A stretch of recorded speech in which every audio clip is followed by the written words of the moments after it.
Assalamualaikum warahmatullahi wabarakatuh. Alhamdulillahilladzi asbagu alaina ni'amahu dhahiratan wa batinah. Wassalatu wassalamu ala Rasulillah wa ala alihi wa sahbihi wa mawala. Berjumpa kembali dengan saya. Kali ini saya berada di Planet Nuvo Rembang.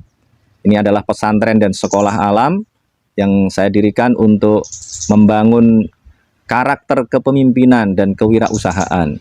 Jadi tagline-nya di sini adalah berilmu, berharta, dan berkuasa. Kita akan kembali membahas tema-tema penting dengan paradigma kritis. Jadi kita tidak hanya menerima apa yang sudah ada di masa lalu, apalagi sering saya katakan bahwa kita ini sekarang umat Islam secara umum mengalami ketertinggalan di seluruh aspek kehidupan. Saya sering mengutip apa yang dikatakan oleh Sir Muhammad Iqbal, Allamah Iqbal dari Pakistan, yang mengatakan bahwa umat Islam ini sudah mengalami kejumudan, tidak berpikir selama 500 tahun terakhir ini, hanya mengutip-ngutip saja dari orang-orang di masa lalu, sehingga tidak ada kreativitas, tidak ada inovasi yang signifikan, sehingga kita tetap berada dalam kejumudan ini. Nah, kita akan membahas dan melanjutkan tentang gagasan negara bangsa yang digagas oleh Bung Karno bersama dengan teman-temannya. Ada Bung Hatta yang pada saat itu disebut sebagai kelompok nasionalis. Kelompok nasionalis oleh kelompok Islam karena menginginkan Indonesia merdeka dikonstruksi sebagai negara Islam dipandang sebagai sekuler.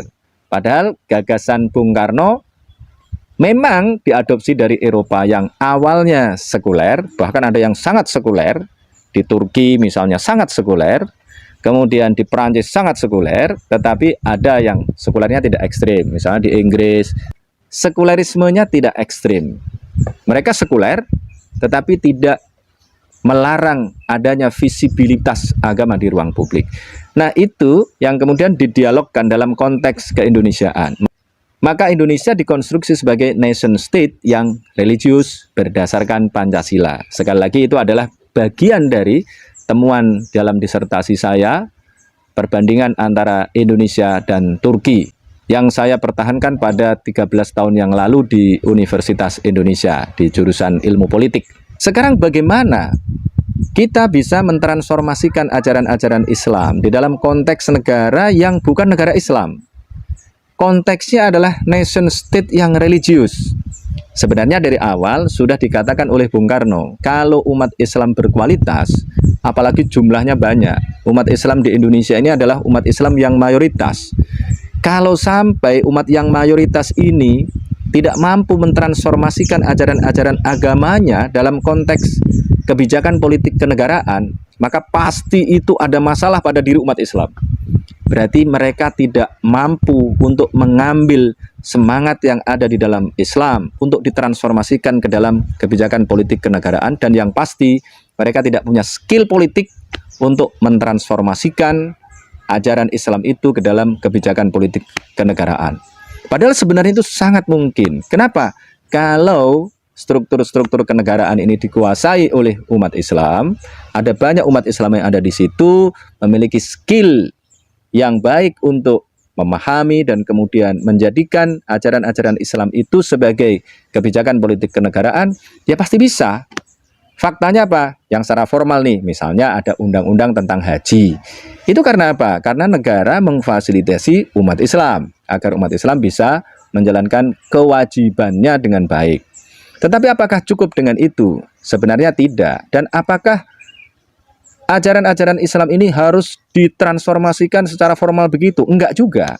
Sebenarnya banyak sekali ajaran-ajaran Islam yang kalau kita transformasikan itu tidak perlu formalitas. Tidak perlu seolah-olah itu milik Islam, tidak. Kalau haji kan milik umat Islam. Undang-undang tentang wakaf misalnya itu hanya Islam saja yang punya. Tapi sebenarnya ada gagasan-gagasan yang bisa diuniversalkan. Bahasa yang saya gunakan dalam disertasi saya adalah diobjektifikasi. Misalnya apa? Idenya dari umat Islam, idenya dari ajaran Islam, tetapi akan bisa diterima oleh seluruh warga negara Indonesia yang beragama apapun, mau Hindu, Buddha, Katolik, Protestan, kemudian Konghucu, semuanya pasti akan menerima. Kenapa? Karena ada objektifikasi, basisnya kemudian adalah sains. Contohnya apa? Contohnya adalah di antara yang pernah saya perjuangkan. Pada tahun 2013, nanti bisa dicek, bisa di googling, saya perjuangkan lewat fraksi PAN pada saat itu. Karena diinspirasi oleh ayat wal walidatu yurdi'na auladahunna haulaini kamilaini liman arada ayyutimmar radha'ah. Itu ada di surat Al-Baqarah ayat 233. Artinya adalah wal walidatu, ibu-ibu yang melahirkan, yurdi'na auladahunna haulaini, mereka itu hendaknya menyusui anak-anak mereka selama 2 tahun kamilaini, penuh itu, sempurna, 2 tahun sempurna. Yurdi'na auladahunna haulaini kamilaini liman arada ayyutimmar radha'ah. Kemudian ada lagi ayat yang mirip dengan ini substansinya, ada di surat Al-Ahqaf ayat 15. Wawassaynal insana biwalidayhi ihsana hamalathu ummuhu kurha wa wada'athu kurha wa hamluhu wa fisaluhu salasuna syahra. Di sini disebut wa hamluhu wa fisaluhu salasuna syahra. Jadi ibu-ibu ini mengandung dan kemudian menyapihnya selama 30 bulan. Asumsinya adalah menyusui 2 tahun, kemudian ada usia kehamilan minimal selama 6 bulan. Maka jumlahnya jadi 30.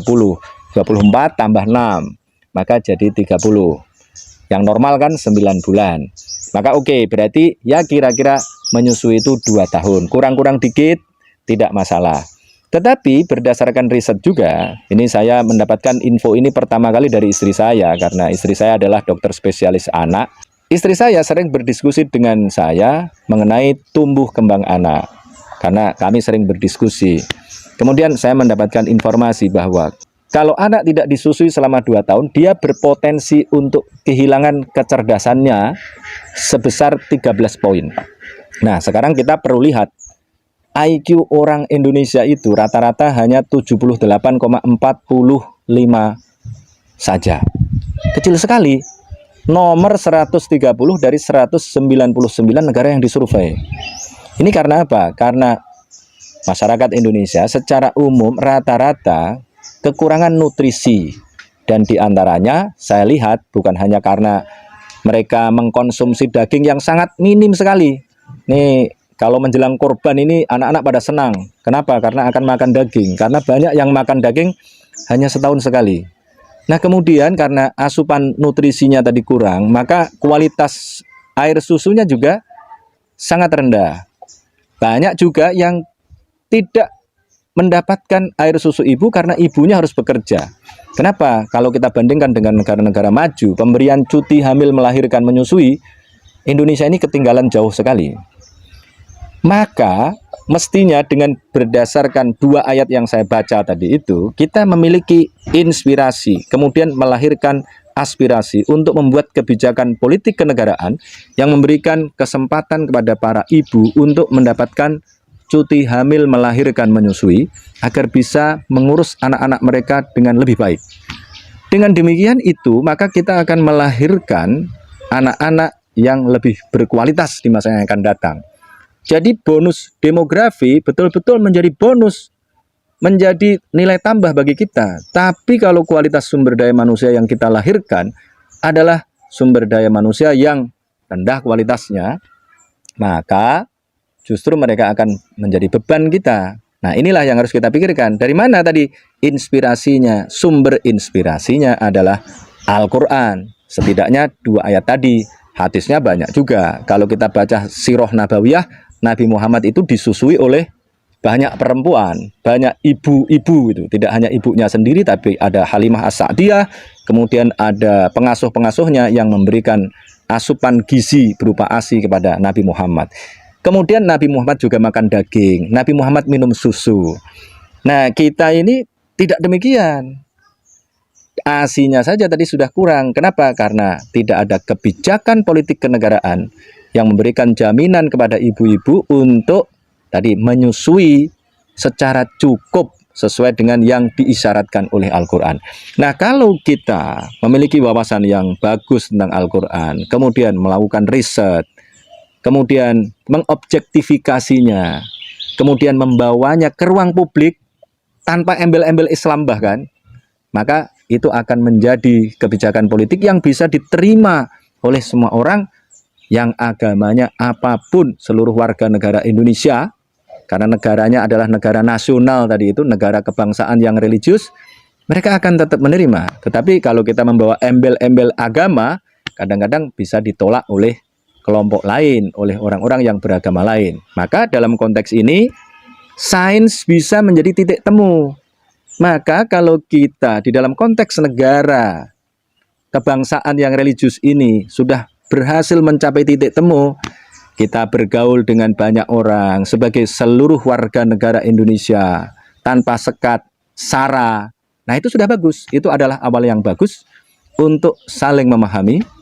Tentu saja ada hal-hal tertentu yang tidak bisa disatukan, tetapi kita harus menjalankan yang namanya persatuan. Itulah konteks kita hidup dalam negara bangsa yang religius. Religiusitasnya tidak hanya didasarkan pada satu agama, tetapi bisa diambilkan dari nilai-nilai kebaikan yang ada di seluruh agama yang diakui oleh negara bangsa Indonesia.